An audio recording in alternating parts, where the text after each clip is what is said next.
Hello guys, so eto na nga, dumating na naman ang June 22, birthday ko na naman. Ayan, kaya nag-aya ako ng mga kasamahan ko, mga kaibigan ko.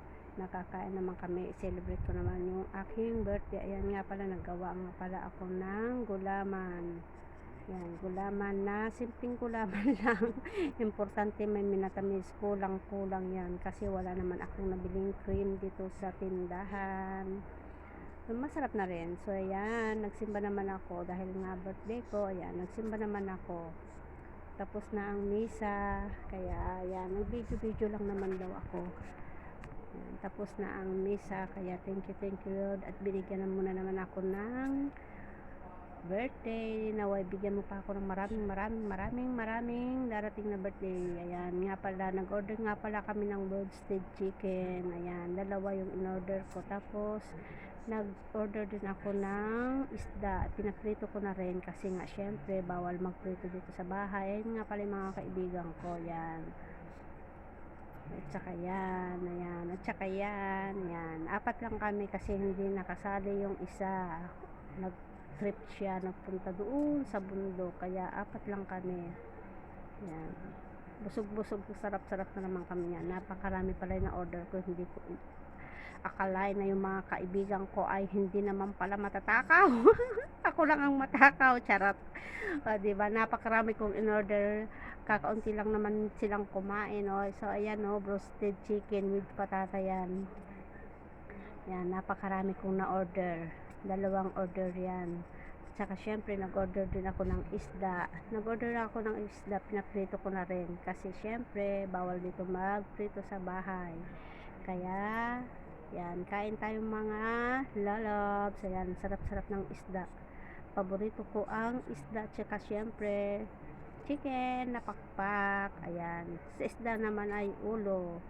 Yan, kain tayo. Ang sarap kumain kasi syempre pagod na mga bandang alas 2 na yan ng hapon.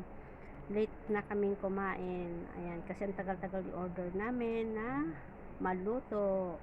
So, ayan. Thank you for watching mga lalabs. Ayan, kain muna tayo. Happy birthday to me. Ayan.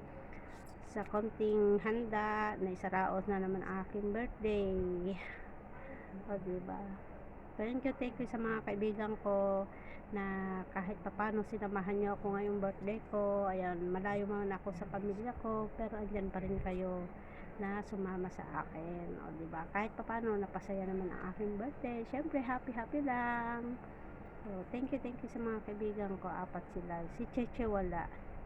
Thank you for watching. Ayan. O, diba?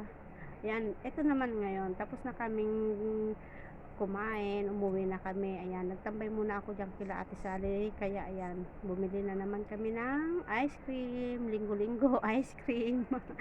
Ay, nako, diet ice cream yung ano ko, kinuha ko, yung order ko.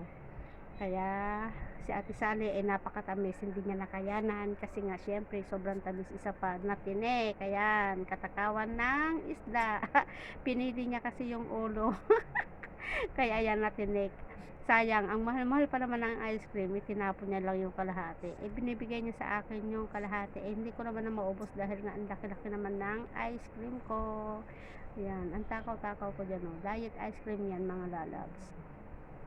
Kaya, sa sobrang init ng panahon, mapapa-ice cream ka talaga. Ang sarap-sarap. Ayan, natinik yan natinik. Kaya walang ganang kumain ng ice cream.